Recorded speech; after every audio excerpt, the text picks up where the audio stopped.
Welcome back to the Brushback Baseball Podcast. This is episode number 5, and ready to go. There's quite a bit that's gone on since.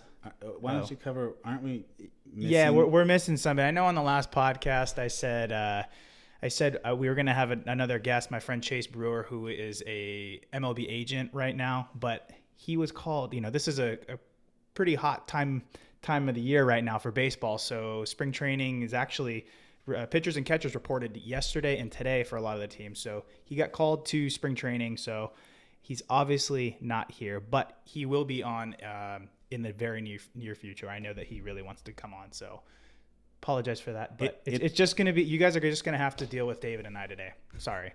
That's a tragedy. But there's quite a bit to talk about. Yeah, I was going to say there was going to be 1 week where we could skip a guest. It just happened to work out that it was this week. I mean, let's just get started. Let's get into it. Sure. So first thing to cover, and, I know we talked about, our rules of podcast. The first rule of podcast is you don't talk about the Astros anymore. Second rule of podcast. We've waited 2 weeks. It's totally okay now. But if there's one subject that Angels fans could get pissed about, if there's one subject that Yankee fans can get pissed about, if there's one subject that Dodger fans can get pissed about, it's the Astros. And man, the last week has just been awesome from a news standpoint. First, you have AJ Hinch on Friday with Tim Kirkjian in an interview. Did you watch that interview? I did. I watched most of it. Yeah, I watched most of it. I missed the last couple minutes, but yeah, I watched most of it. And what did you think about it? I thought it was very similar to what Bregman, how he referred to. Well, Major League Baseball did their investigation, so it was just kind of eyewash for me, to be honest.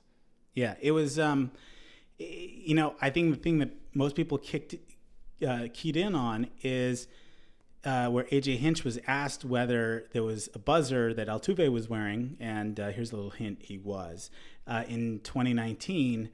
And AJ Hinch's answer was, the commissioner did a thorough investigation. That investigation revealed that there was no cheating. Any normal human being, when you're asked that type of question and you want forgiveness in that type of interview, would say either no, or they would say, look, honestly, I didn't see anything. I wasn't, looking over Altuve's body when he was putting his uniform on, but I can say that I honestly didn't see anything. And that would have been an honest answer. Well, yeah, exactly. But, he, I think, knows, obviously. So I heard an interesting point in that he wants to come back. He's obviously wanting to come back into baseball at some point. So if he's on record for lying about this as well, I think he's doing the safe play, the political answer, and then at least hopefully keeping himself in contention for a future job. Yeah, but it doesn't look any better because everybody knows what the real answer is. And you look at Gary Sanchez this morning, tweeted that, look, if I had hit the winning home run and I was coming around the bases, I wouldn't care if they ripped my pants off. It's a great point. But Altuve's there holding his shirt, running into the dugout, and magically comes out with a different shirt. Because he's modest, which he's not. Let me ask you this. So obviously they said that they've done, Major League Baseball's done their investigation for the buzzers in 2019. They found nothing, blah, blah, blah. If there's enough kind of, I guess, people screaming about it, can they reopen this investigation for 2019? Well, that's kind of a bad look for Major League Baseball if they came out and said, hey, we found nothing, but then they reopen it and then something surfaces. Well, having this investigation drip out this way is a bad look, no matter what happens. And, later today, the Astros are going to be meeting with owner Jim Crane to talk about what they're going to talk about. I'm really interested to see what the response is to that. But can MLB open up an investigation? It just depends when Beltran's niece, also known as Beltran's burner account, decides to drop some more images, because Beltran, on top of the AJ Hinch interview, was made to look like the fall guy. And I don't think Beltran's too happy about that. Well, no, and also what has come out, I think it was either yesterday or the day before, I saw some tweets or some interview that Carlos Beltran was basically the kingpin of this whole scheme in sign stealing, and he was basically the guy it was centered around, and there was reports that Brian McCann had approached Beltran at one point and said, hey, can we stop this? And I guess he just kind of steamrolled him and obviously kept going with it. So I don't know if you saw that. I did see it. I don't believe it. I think that's just people covering their butts. It also, what came out too was you saw that there was a report that in 2016 the Astros front office had an algorithm program that Codebreaker? Yeah, Codebreaker, and it was part of the dark arts. This was something that went through the entire organization. This is not something that Beltran came up with. And here's another point. McCann and Beltran were part of the same Yankee teams like from 2014-ish through 2016. Mm-hmm. I mean, is this something that they brought from the Yankees? I doubt it. I think this was just an Astros organization. And you think those guys, having been teammates for several years, there would have been a different dynamic. I don't think Beltran's the fall guy. Did he do it? Did he cheat? Yes. But in this case, he's the fall guy. Altuve still has to answer. Bregman still has to answer.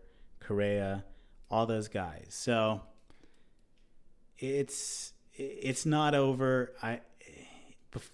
If they can get some buzzer stuff, I think it gets reopened. And if there is a buzzer, Altuve's gone for his entire... I feel like there's enough to reopen it with... I know that there's no, physical hard evidence, but, just everything surrounding it shows that, you have to be stupid to not know that something was going on with buzzers. Manfred is behind the ball on this, and that's the problem when you have a crisis like this. He wanted to give a punishment that looked like they were being serious, but could make the story go away. Mm-hmm. And here we are 4 weeks later from when the punishment was doled out, and the story is bigger than it was at the time that the punishment was doled out. So it's got to be dealt with, and it's not. And we haven't even dealt with players starting to throw at hitters. Yeah. You brought that point up a couple weeks ago, and that should be interesting. I mean, I don't remember who it was. Oh, it was Heaney this morning was saying, basically, I'd be watching out if I was an Astros hitter. Well, didn't Clevenger say something too? Clevenger basically said the same thing, and don't you dare look at me. Oh, and Bauer's going to... Oh, basically anybody that is a little bit pissed off and within their right. And again, I'll bring this point up from a few weeks ago if people weren't listening. What happens when Manfred suspends Bauer for 10 games for throwing at somebody's head? The first thing Bauer's going to say is, what, I get a longer suspension than the guys who actually cheated? Exactly. It's an integrity thing that is a problem in the game, and it was dealt with more as a publicity thing to make go away. So. Boy, I do not envy Manfred right now. He is in the hot seat, not only for this scandal, but for several other things, I feel like. Yeah, he's getting hit from a couple. We'll cover Bauer's statements about the playoff thing a little bit later, but yeah, he's getting hit from a few different angles. So it's a tough spot to be in. Yeah, it's like you're in a slump and you're constantly finding yourself 0-2, and he's got to find himself a slump buster somehow. Well, we'll see. Figuratively speaking. So I think that I don't know what else you can say about the Astros. Thankfully, there was a drama of a different sort playing out last week with two different teams that otherwise the Astros story would have been bigger. And that was the huge Mookie trade. And I would probably be doing a dance right now, but I don't want to lose any viewers. So I don't want to scare anybody off. But finally... That's good. He can't dance anyway. So. No, I can't. Not that you've asked me to. But we were doing our podcast last week, and the Mookie trade was kind of formulating. Yeah, we mentioned. I know that David was constantly checking Twitter during the feed just to see if anything was going on with Mookie. Right. And finally, later that day, it finally dropped. And the Dodgers agreed to acquire David Price at half price, Mookie Betts, and then the Twins were going to get Kenta Maeda. Boston was getting salary relief and Alex Verdugo and a prospect from the Twins. And then the Angels out of nowhere were getting Joc Perderson and Ross Stripling. How did you feel as an Angel fan hearing that trade? Because I'll tell you how I felt as a Dodger fan. I think you and I both were jumping up and down. I thought for the Angels to give up Luis Rengifo and receive Joc Perderson and Ross Stripling. I mean, obviously Stripling was going to touch the serious need for pitching, but Joc Perderson is a great left-handed bat with a short right field porch at Angel Stadium. I thought that was completely one-sided for the Angels won out on that. And then I'm sure you were just as ecstatic. I was the exact opposite side of it. I mean, I meant you were probably jumping up and down from the for the getting Mookie and Price. Yeah, I saw the way that Andrew Friedman was working on that, and I was not happy about the Stripling trade. But how can you not be jumping up for joy when, fine, if you count them all as big trades, you're swapping salary. I thought you could get more value, but it worked out. Sorry, guys. We had to cut. David's a little sick right now, so. A little bit. So I could see what the Dodgers were doing from their angle if you include everybody into the mix. So if you're jumping for joy with Mookie Betts, it kind of stings. And what the trade did was if they're trading away Kenta Maeda and they lost Rich Hill and Hinch and Ryu and losing Stripling, your pitching, which has been a huge depth thing, was taking a hit. So I didn't really get the Angels thing, but it allowed them to even out so that they would be below the luxury tax. When the trade ended up getting reworked and the Dodgers were sending $10 million to the Twins for Kenta Maeda, the luxury tax went out the window. Wasn't it also too because it was going to also help too because they had 42 guys on the roster and they needed 40. Yeah, and but I don't want to belittle guys number 39 and 40 on the roster. Their world gets turned upside down a couple days before spring training. But that could have been. I thought it would have been nice too because I think Joc Perderson's done enough with the Dodgers and he's still a platoon guy basically. Yeah, he only basically faces right-handed pitchers. I don't know what the stats are, but it's like over 5 years, it's like 250 or 350 total at bats combined against lefties. Yeah, but I saw. I think MLB Network did something with. They looked at his minor league numbers against lefties. He hit better off of lefties than he did for righties. Now, and I know that's not comparable, but. Because it's still the minor leagues, but right. It was more like he didn't really ever get the shot to kind of do it when he got to the big leagues, and he just they threw him into that role that you're only going to hit off of righties. I think with what was available. Yeah, and he's going into his free agent year, so it would have been great for him to showcase what he can and can't do against lefties. I still think he ends up getting traded this year. I think him and Stripling still end up getting traded. I think now that the Dodgers are over, they're over. But they kept most of their prospects.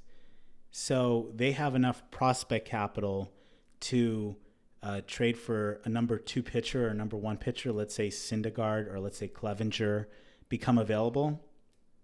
They have enough in prospects. And the Dodgers still have like 5 in the top 100.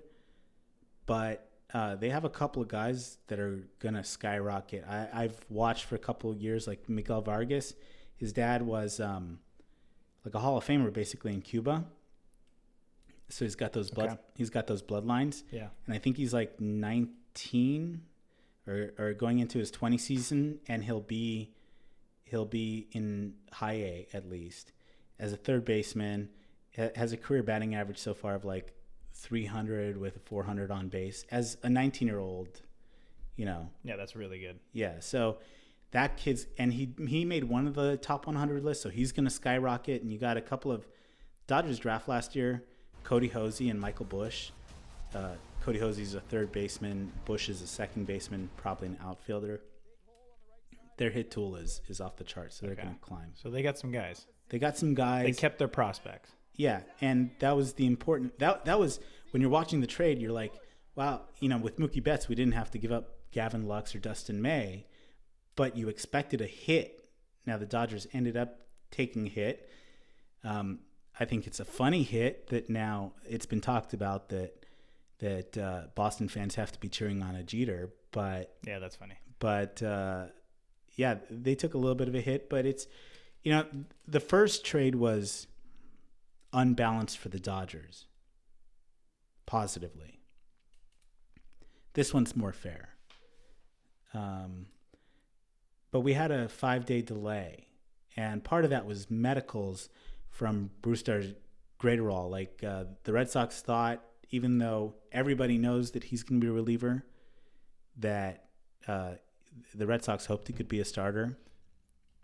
I have a fundamental problem I have a few fundamental problems with the Red Sox. One is why you dump a generational talent, like the Angels dumping Trout over salary. Mm-hmm. But then because you face backlash, you release a kid's medical records to try and rework the deal. Medical records are sacred to me. Or I guess, I know you brought that up, but why is it so sacred? Well, for a couple of reasons. One is anybody's medical records. It's deeply personal to them and isn't anybody's business and not to be talked about. Number two is... aren't teams going to get it? They're going to see and know. Yeah, but out in the public, if let's say... What popped up? I never really followed up with what was popped up on the medical record that... Well, he had a shoulder. Discourage them. He had a shoulder injury, and then I think he had a slight elbow injury last year, and whether that related to a long-term condition. Because what happens is when they switch medical records, they all have copies of MRIs, so they send the MRIs to, in that case, the Red Sox, and later to the Dodgers. Then their independent doctors go and review those MRIs, and I believe that doctors are more artists than they are scientists. So one person's interpretation of what an MRI on a shoulder looks like could be different than what another person's shoulder looks like. And here's the problem. Brewster Graterol, let's say he goes to be a free agent in 5 or 6 years. People are going to remember this trade when the Astros or the Rangers are thinking about how much they're going to pay him a year. It's going to affect his career. With them already knowing the medicals. That makes sense. I get it. So somebody else was trashing his medicals. Mm-hmm. They could have just said we reject it and then already knowing that stuff's there. Right. Yeah, okay. That makes sense. I mean, he's filthy. That 100-mile-an-hour sinker. 101. And that's why I'm not in the big leagues right there. Yeah. I couldn't touch that. If you watched it, most major leaguers couldn't touch that. Talented major leaguers couldn't touch that. And here's the other thing with the trade is when you're reading Dodger blogs, they're almost as excited, if not more excited, for Brewster Graterol as they are for Mookie Betts. And I think the reason why is if you've watched Dodger baseball the last 7-8 years, you know that besides the trash can, the bullpen has been probably the biggest issue for the Dodgers. I mean, even last year against the Nationals, you had Kershaw in Game 5. Mm-hmm. If you had somebody like Brewster Graterol shutting down Rendon or Luis Soto, completely different series, completely different champion. I mean, the Astros would have won again. But, they've been missing that bullpen guy for years. and they hope to have it with Joe Kelly. But the more arms that you throw at it, the better. Don't talk about not having enough bullpen guys when I'm an Angels guy. The Angels have actually a decent bullpen. The problem is they have about like half of a pitcher. So, yeah, who knows? And that's the frustrating thing with the Stripling trade. They had in place a competent guy. You said because he was an all-star in what year? I mean, a couple years ago? 2018. Yeah, 2018. He tired out the second half of 2018. But, I mean, the Angels need... They would take that in a heartbeat. They should take that in a heartbeat.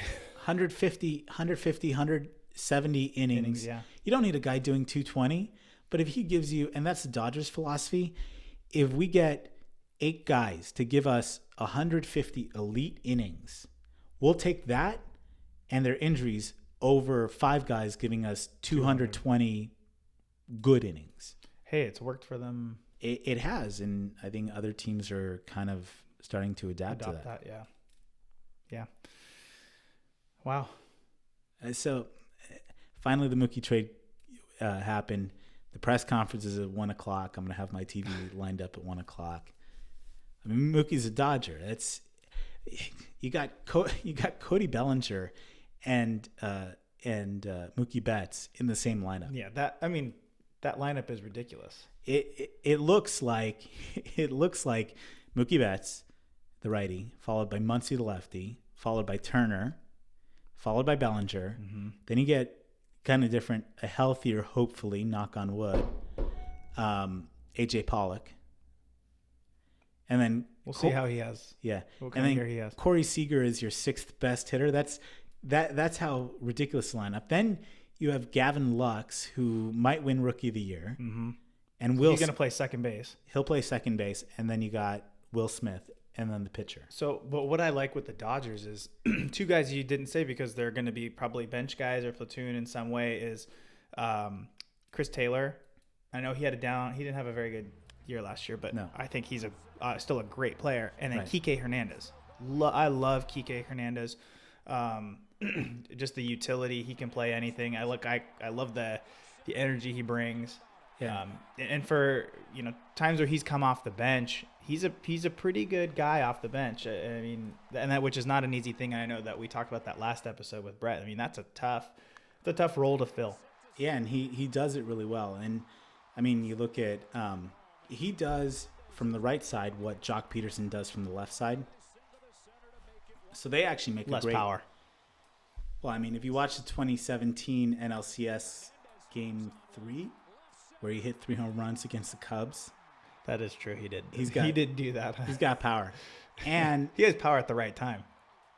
Yeah, he's always calm. Did you ever play against him?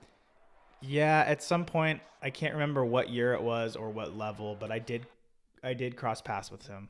Yeah, either when he was with the Marlins or the Astros out.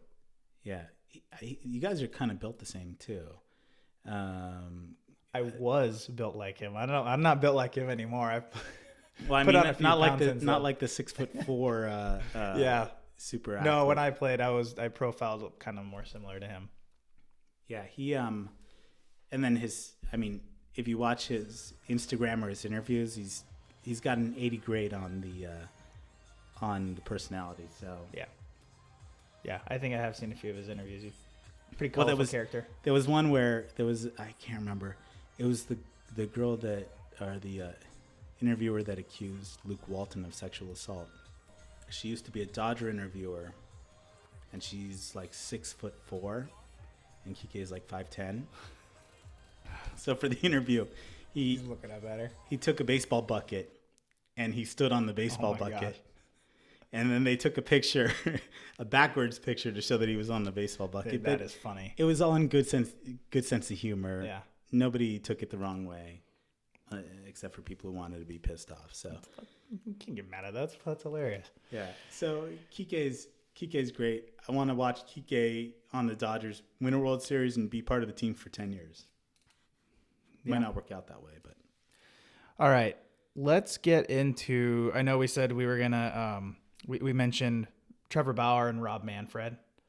My favorite odd couple besides us. So let's start out with, why don't you explain, first of all, Manfred came out and I guess has a proposal for a new playoff format change in whatever year, in a couple years. And why don't we explain that first, and then we can get into what Trevor Bauer, his thoughts and opinions on that. So playoff schedule, which I hope will never happen, is basically they're going to go from 5 teams to 7. Kind of like football, one team will get a bye. Top team in each league. So this year, let's say Dodgers and Yankees. Okay. They'll keep 3 divisions. So that's one of the 3 divisions within the NL and AL.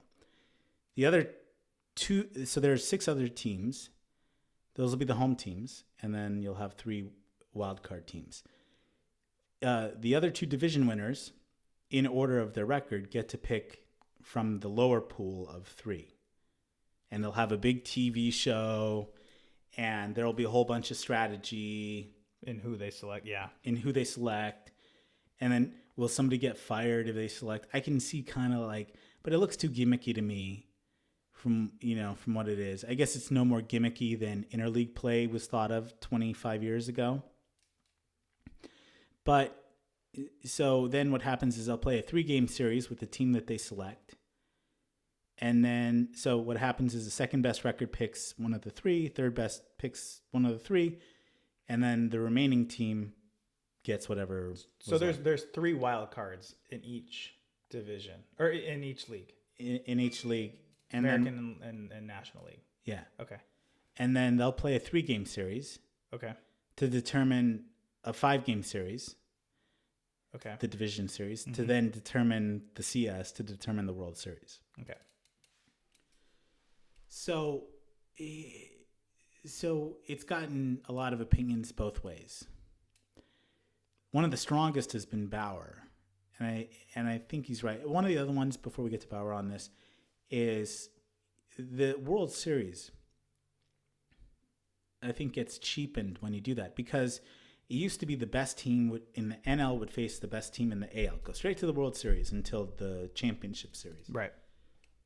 By the time we got to division series, you don't have the best team. It's kind of the team with the hot hand that goes on a roll. Mm-hmm.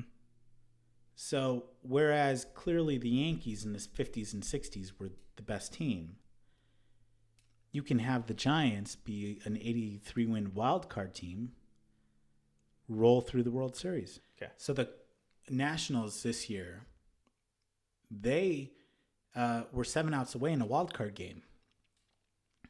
It was the Josh Hader blown the save. Brewers. That's right. Yeah, and then they got hot. It wasn't It wasn't the 106-win Dodgers that won. So the thing is like, I don't. That to me, I kind of like that it can be the team that can be hot. It's not just the team who. I know you want to reward. I mean, the team that's played the best throughout the whole season, and it pretty much is the best team in baseball. But I kind of like having that. Well, I think if you get to this, it gets even worse. I think if you're going to do anything, expand the division series to 7 games, or expand the wild card game to a 3-game series. Yeah, I think that fixes it more than what they're proposing to because do. Yeah, I don't know. It's kind of exciting to see the one game. I don't know, the elimination in one game, but it doesn't really showcase what that teams are like. The A's last year. Anything can happen in one baseball game. Yeah. That's the thing, is that baseball is such. But isn't that kind of what's interesting and makes it kind of fun to watch? This is why this opinion has gone back and forth. I'll tell you that what Trevor Bauer said to this exact point, and Trevor's a pitcher, so think from his vantage point, you're talking about a 3-game series with some off days in between when you're picking and when you're doing that. And so you could be the best team in the AL if he was with the Indians still. And let's say, God forbid, he said, God forbid I was my last time pitching was 4 days before. Mm-hmm. And then you have the gap. You could have a 10-day gap as a pitcher. That's not, and we talk about repetition in baseball. I hear what he says. I totally get it. And I agree that, baseball is all about repetition and having your routine and staying as true to that as you can. And that helps you with your process. I don't think that's I mean, at the end of the season, you're kind of, I'm literally on both sides of it, because I'm sure some rest would probably help. He's saying from the pitcher's perspective, which I get, you probably don't want to go that long without getting on your throwing routine and your program. But position players, you're playing every day, you're pretty dead. Right. Not that, and I know that you know when the postseason rolls around, you have adrenaline rushes, and that's usually not, you don't have to get lifted up for those games. But right. A few extra days wouldn't kill a position player. Yeah. So it's just, but I think he's got a point from a pitcher's perspective. I get it. And I mean, maybe if you have a pitcher that has a nagging elbow injury. Well, yeah, nothing's gonna get solved. Like a pitcher's not gonna totally heal up, like he said, in football or basketball. Like that's not gonna help somebody if there's something kind of plaguing. Yeah, nothing's perfect. I guess there's no system that's gonna be perfect. Everybody's gonna complain about something. I just think that I want to take out some of the randomness that happens. The 5-game division series is random enough for me that I hate the division. I was dreading the Dodgers facing the Nationals because I knew in a 5-game series, Strasburg and Scherzer, if they start going,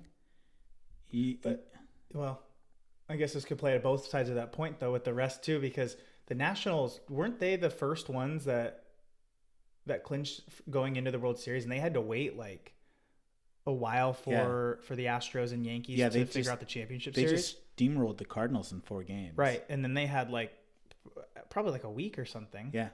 And they did fine. They ended up rolling into the World Series. But it's 10. I think once you get to 10 days, it kind of... it's the playoffs. You should mentally be able to play regardless of how long you have to wait. I don't know. So you're saying Trevor doesn't have the mental capacity?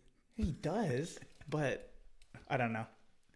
I hear, they're valid points that Trevor's bringing up, and he's obviously extremely frustrated from how you can see. But what I don't understand is he obviously has a voice, a very loud voice, and he's an ex-teammate of mine, and I kind of knew that he's always been very opinionated, but I think there's a better way to go out than just personally attacking Rob Manfred about it. He's in a tough spot. They're trying to figure out ideas and ways to reach, to help baseball, become more popular again and reach a younger demographic. And yeah, there's not perfect answers, but I don't agree with a lot of the things that he's doing either, but dude, he is personally just going at him right now.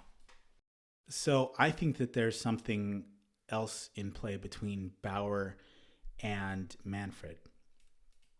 Bauer has been probably the lead vocal guy since the Astros cheating scandal, but he brought something else interesting up, which Bauer grew up in Valencia, I think, somewhere around there. Yep. And he did an interview yesterday, and he said, they went to 1 game a year with his family. But you and me and everybody else around SoCal, if you were watching you could watch the Dodgers every game. Yeah.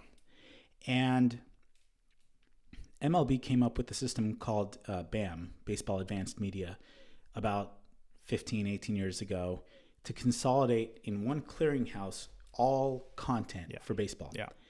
And that is, Trevor had awesome points from the business side of baseball, which was, you watch Steph Curry do a slam dunk, he's got 1.5 million retweets within a few minutes. Mm-hmm. Mike Trout destroys a baseball, and he gets no attention. Yeah, I completely agreed with what he said there about the content, for sure. And I think he's setting up a media company, or has set it up, and I think it's brilliant that there is a gap in the market between the attention that, let's say, and the way that Steph Curry can market his product versus the way Trevor can. Yeah. And so there's an opportunity there, and I think Trevor's smart enough to notice it. And so he's not just taking Manfred on, but in a way he's kind of taking Bam on. Yeah. And it's not different than I heard Gary Vaynerchuk interview A-Rod, and Gary Vaynerchuk basically said the same thing. When you create the clearinghouse, nobody can grab access to the information unless they go through the clearinghouse. Right. And the team owners, got a great short-term paycheck. Mm-hmm. But in the long term, you're losing out on a whole generation exactly. of content to get out there. So I think Trevor's, not in a bad way, got an ulterior motive to really anybody who wants to change the system, they have to be the vocal ones, and he's being the vocal one. I love how at the end of that he's like, you're probably going to find me, which, you know, you find me a million other ways. And but he had a point too. I just want to see how how Manfred reacts to this. Manfred's going to hope it goes away, because that's what Manfred does. Mm-hmm. As long as Trevor keeps pushing, this is just going to get worse. I mean, how does Clevenger not get to have his own personal style? Yeah, I don't agree with that at all. I mean, let the guys freaking wear what they want to wear. I mean, yeah, who cares? You have guys, you have LeBron and you have Kobe and you have all those guys. They have, $100 million shoe deals. But even the guys in the NBA that are, $5-10 million players, they have smaller shoe deals and smaller stuff. Unless you're Mike Trout in baseball with your Nike shoes, pretty much nobody has a shoe deal. Yeah. And it's like they give them the players weekend as a weekend to give them freedom to go do what they want to do. Right. So there's too much control in baseball, and the playoff thing, what Trevor's doing with Bam, this is all going to come to a head in the next player union strike, and there will be a strike because there's just too much money and freedom at stake. I mean, look at this trade too. With this trade, you had a kid's medical records. Joc Perderson didn't know whether he was going to the Angels or Dodgers now. Same city, same spring training, basically. But, they're live, And they're being hung up for 5 days, 6 days because a team is facing backlash. I mean, so the players and the players union are being held up because the Boston Globe was giving Jim Henry, the owner of the Red Sox, too much flack. Yeah. So there's going to be a big fight in a couple years. This is just one of the skirmishes. Mm-hmm. No. So, yeah, that's it. Pretty interesting. We'll see what happens. I don't know. I feel like baseball is in just such a really weird state right now. I mean, first of all, this offseason, there's been stuff to talk about constantly. It's fun. It is. But it's all just weird stuff. I mean, some of it's not good. I mean, obviously the Astros thing has put this whole offseason in baseball in just in a bad position. They're kind of in the media for the wrong reason. Bauer's calling out, the commissioner, and I don't know. It's in a really weird state right now. And everybody knows it's weird. Everybody knows that something's just not right. So there's ethical problems with the Astros. There's contractual problems. This stuff's going to get addressed, but it's just gotten to a point. And a decent chunk of that's on Manfred at this point. I don't know if Manfred survives to the end of his term. Because there's how long does a commissioner's term run? I don't know. I think they signed a new contract. I think he's making and here's the thing, he's making $11 million a year, $12 million a year. You should be able to fix and handle problems like this for $11 or $12 million a year. You're doing a good job when your biggest thing is some controversy on a call, and you go, well, oh well. But now, there's just too much. Yeah. So, on a lighter note, getting back to what we mentioned earlier, is that pitchers and catchers are reporting yesterday and today. Yeah. So I'm super excited for baseball to be back, and there's going to be for us, there's going to be a lot to cover with, as soon as action gets going with guys and how they've played, how they performed, who we think is going to, who's going to make a team, who's not. So there's going to be a lot of that fun stuff. And as we speak, I got a notification saying that Garrett Cole has thrown his first 25 pitch bullpen in Yankee pinstripes. So I checked out the video real quick. It's good. It's really good to see him in Yankee pinstripes. And also, we are the Yankees this year with our team. So I'm managing a really not really happy about that. Equally as talented 7-8-year-old Yankee team. So we should be pretty good as well. Yeah, I think honestly, I'm not going to hype it, but any team that has your son on there is probably going to be, one of the best. But we got a talented group of kids, probably a great group of parents too, which is I think just as important as anything else. But how did Garrett's? Did you watch the video? Yeah, I watched just a few pitches. He looked pretty good. Probably gained a couple miles an hour with less air drag on the beard. Yeah. So when you say look, yeah, his it was very strange. Other than the press conference, to see him clean shaven, right? Which I hadn't seen him like that since I lived with him during one of the off seasons in like 2013 when he was still with the Pirates, 2013 or 2014, and it's just funny to see him in a baseball uniform without a beard. Yeah. So he's probably going to have less drag. So he's going to gain. He might be throwing 101, 102, cause sitting there this year. That was the right move for the Yankees. Besides Dodgers, I think I'm hopeful for baseball. I'm hopeful for the Dodgers that it's Dodgers-Yankees this year. Yeah. Those are the two best teams by far.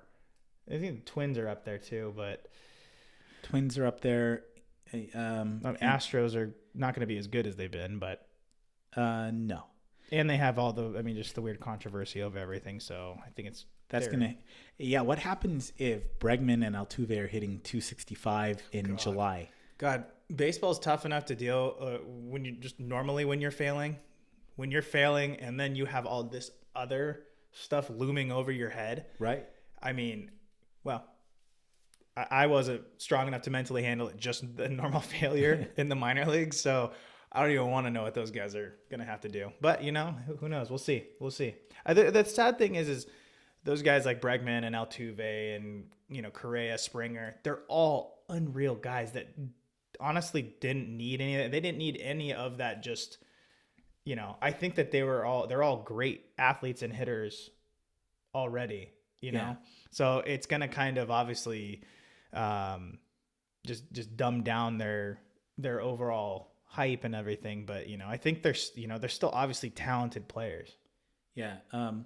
Baseball Prospectus came out with their projections yesterday. Oh, they came out with player projections, which I thought was great. So they had Bregman for third base. Bregman was number 1, wasn't he? I think so.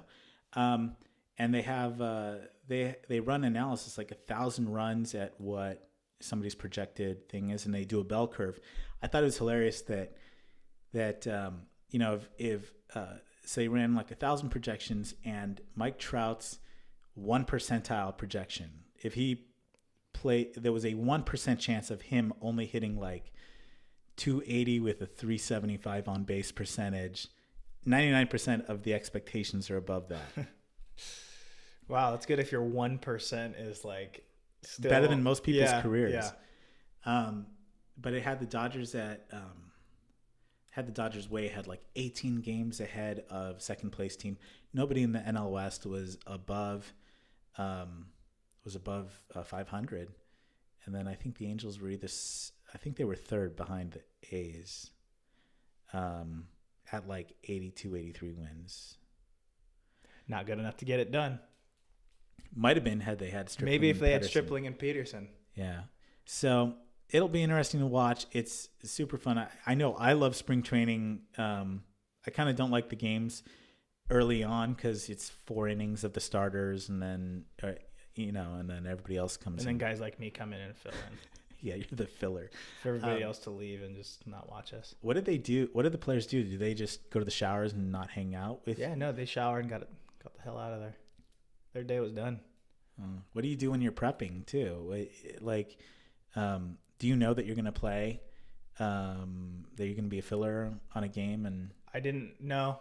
I mean, I think maybe some guys have a better idea, but like my first 2 years, it was like you go in, you get all of your early work. You show up at 5 a.m. and basically you have early work. You do whatever the practice they have, and then you come in for lunch, and then you head back out for your scrimmages. And usually it's like 14 innings or something crazy. It's a long freaking day. It's like you're out there for 12 hours almost.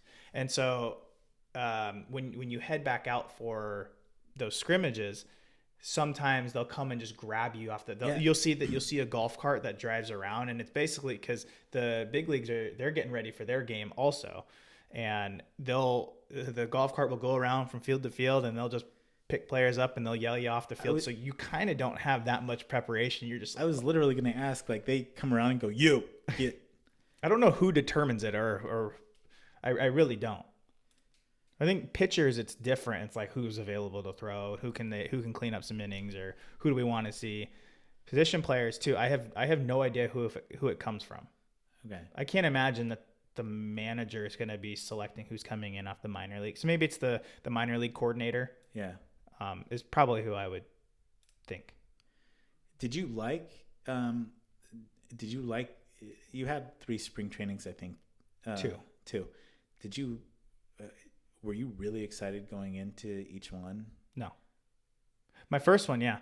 Second one, I was like, okay, well, I know that because it's long. It's you're waking up at 4 or something. You're getting in super early. We were out on the field doing early work, and for me, I played third and middle, so I had to go to, usually if you were a one position guy, like they do it in like early work is 1 day a week for corner infielders, and then there's 1 day a week for middle infielders, and then there's 1 day a week for outfielders, and then you have one other day where you hit, where like outfielders were hit, or so like that will be your early work. And for me, it was like I had every single day with early work because I had to go do a corner outfield, corner infield, a middle infield day, and then 2 other hitting days. So it was like every single day I had to go for early work. And then you're out there. I mean, I enjoyed playing baseball and like working at it and playing, but they're long days. I wouldn't say that I looked forward to it. I looked forward to getting back in the swing of things for baseball. I looked more forward to the season, not for spring training. Got it. Yeah, there was it's worth mentioning, there was a video or not a photo. Some guy that was a minor leaguer, said that this was in relation to the Mets' new clubhouse and the money that the major leagues was putting into the major league stuff. He was saying he was relaying a story where he wanted to have a salad and take it for lunch. Oh, yeah. And the team said, no, we already have lunch for you. And he ends up taking a picture of the lunch, and it's 2 pieces of white bread with 1 piece of salami and 1 piece of cheese. Well, that seems, I've never heard that where it was, they wouldn't let you make your own food or whatever. I'd never think they would do that. Well, at least that's the way he was framing it. But you look at that and you think that these are the athletes that they want to perform at a high stage to make millions of dollars, and that's what they're feeding them. It really wouldn't cost that much for the teams to kind of just give some better food. No. And again, and that's the thing, spring training lunches too. Oh my God. It was the same thing every day. And it was, it was like 2 pieces of white bread with like a slice or 2 of meat, cheese. And then you get a bag of chips, usually like Doritos. And then you get ketchup, mustard, and mayo. So then everybody mixes it together. And that's what you do to take your bland sandwich and make it a little bit. It sounds like prison, honestly. I was a camp counselor when I was 17, 18 for a sleepover camp. And, we'd have the same songs every 3rd day. And kids go into camp for like 2 weeks, but here the counselors are here for 8-10 weeks. my God, drive you crazy. And the same food on the same schedule, and mentally you just check out of certain parts of it after 4 weeks, and you've got another 6 weeks. Yeah. So no, I think if you're in the big leagues, spring training would be a lot more enjoyable. And it's not to say you don't want to work hard, because everybody there can work hard. It's just more like, you're there, your routine, you can get your work done. You don't have, they're done by, a lot of the times noon or something like that, like, Right. yeah, you get in, start your day at 5 a.m., but you're done by noon, and you kind of go home, you can rest, have a little downtime. For the minor league guys, it's like, get there at 5, and then you're there till you're off the field, around 5 or Right. 4 or 5. And then even then there's like a few days where you have to lift, based on your position. So it's like, you're putting in 12-hour days, coming home and then doing it all over again, eating the same food. So it's pretty monotonous. Thank God it's only, for minor leaguers, it's only about a month, because they report a few weeks later than the big league guys. And you just kind of have the month of March that you go through. And, it's not that bad. You can complain and say, oh, this is tough, but we're playing baseball, and it's all still fun. It's just, I looked forward to the season. It's a lot of actual work. Yeah. Yeah. And the season's all hope, but there is something really exciting about spring training. Yeah. So hopefully we have a year full of podcasts, and then next year we're hitting up every major leaguer. Hey, I'm not throwing it out. We could maybe make a weekend trip out to Arizona. Just do a little drive, and we can go see some of my buddies, and maybe we can have them join on. Now you're just a thought. I'm down with that. Okay, that's fine. But let's talk to my wife about that one. I'm sure she'll be fine with it. Mm-hmm. So why don't we? I'm surprised we're at podcast number 5, and then we've been chugging away kind of at the social media aspect, and it's kind of funny to watch. I think we'll wrap up with this. Kind of funny to watch how people have kind of interacted with us. There's one guy that wanted to send us a sample of his invention that kind of helps pitchers. So we're kind of interested to get that and try that out. Yeah, I'll definitely take it out, and I think we can use it at our, since Dave and I both coach our son's team, we can kind of see how they adapt to that. So yeah, we're looking out for that. And then there's also users that have reached out to us too. I know I want to shout out to Instagram user, this Pinstripe Pride 25, and there's a couple others that just reach out for different things and give words of encouragement. So I know you are hugely grateful to those people that. And I want to encourage people to interact. Ask us your question. And that Ethan kid from Montana, interact with us. Tell us what you want to hear. If there's baseball stuff that Tyler knows about more, or any front office stuff, I don't know how that's interesting, but we want to hear absolutely. We welcome any suggestions, any questions that you guys have or want to see in future episodes. We're obviously learning with this too, and kind of seeing how this is organically growing, but it's really fun to watch. We can see, on the map where different people are listening in from. So we did want to give a shout out to some of the new ones that popped up. I know David had an Instagram post where we showed, we had somebody listening from the UK, we have Texas, Connecticut, Illinois. So it's really cool to see kind of all over the map where everybody's listening in from. We had somebody new from Rockland, California. So it's so we appreciate everybody listening. Just wanted to at least, ask, we're putting up the YouTube channel just to be able to put a face with some of our voices. So, and it's nice when we have guests on that you guys can see them too as well. So if you guys could, if you're listening in on another platform, please check us out on YouTube as well. Give us a like and a subscribe, and it'll help us at least reach out some of this content to as many people that, like I said, we have a lot of high school guys listening, or college guys, and helping, some of the information that might be useful to them. So, please, just reach out, give us a question or whatnot, but we appreciate everybody listening. Appreciate it. Thank you guys. So thank you guys. We'll talk to you guys next week. See ya.